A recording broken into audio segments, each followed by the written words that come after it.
High বন্ধুরা, আমি নতুন একটা ভিডিও নিয়ে চলে আসছি। আজকে বানাইছিলাম ডাল, একটা সবজি আর রুটি।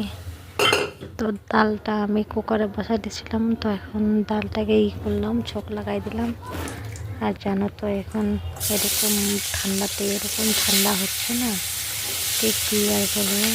তাই এটা জানুয়ারি মাসের দিয়েছে, জানুয়ারি মাসেও যেরকম ঠান্ডা পড়তেছে এখন তাও একটু কমছে, নাহলে যে হিসেবে করতেছে বাড়িতে এখনও ঠান্ডা কমে যাবে। তো গল্প না করতে করতে দেখতে পাচ্ছ কি ডালটা আমার হয়ে গেছে। এখন আলু আর বেগুন ভাজতে লাগছে, তারপরে পেঁয়াজ লঙ্কা দিয়ে একটু ভেজে বাঁধাকপি দিয়ে দিলাম, বাঁধাকপির সাথে এগুলো দিয়ে ভালো করে লাল করে ভাজে নিচ্ছি, ছোটো টমেটো দিয়ে দিলাম। তো আজকে এসে থাকতেছে ডাল আর একটা সবজি আর রুটি। তো এটা ভালো ভালো করে লাল লাল করে ভেজে নেব। আর সবজি যেহেতু তো তেল এমনিতে তো তেল আমি কম খাই, তার জন্য তাও একটু সবজিতে তার জন্য একটু বেশি করে তেল দিয়ে দিলাম। আর যেহেতু ঢাকা জিনিস আমি বেশি পছন্দ করি, তো ঢাকা দিয়ে হালকা আছে এটা বানিয়ে নিব, যত কোনো জলের হবে না।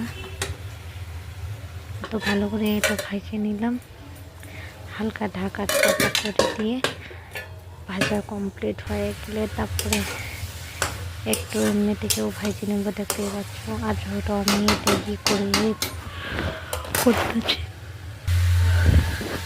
তো ওই জন্য কিছু যায় আসে না, কী করে করতে লাগে।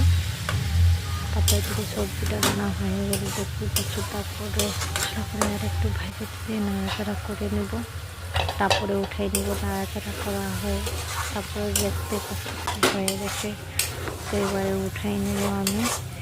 চারোদিকে একটু নাড়াচাড়া করে রুটি হয়ে গেলে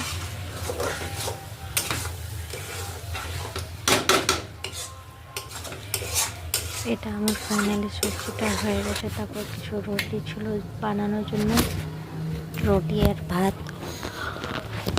আমাদের রুটিনের মধ্যে রুটি তো থাকবে আর রোজ।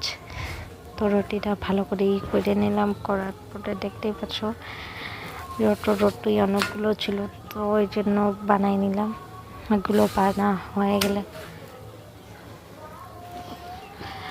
আর যেহেতু আমার ভিডিও দেরি করে আসলো তার জন্য কিছু মনে করো না, আমার মোবাইল খারাপ হয়ে গেছিলো তার জন্য। তবে বেশি কিছু না বলে করে তাহলে শুরু করা যাক। দেখতেই পাচ্ছ আমি রুটির দিকে আমার বেলাবেলি কমপ্লিট হয়ে গেছে।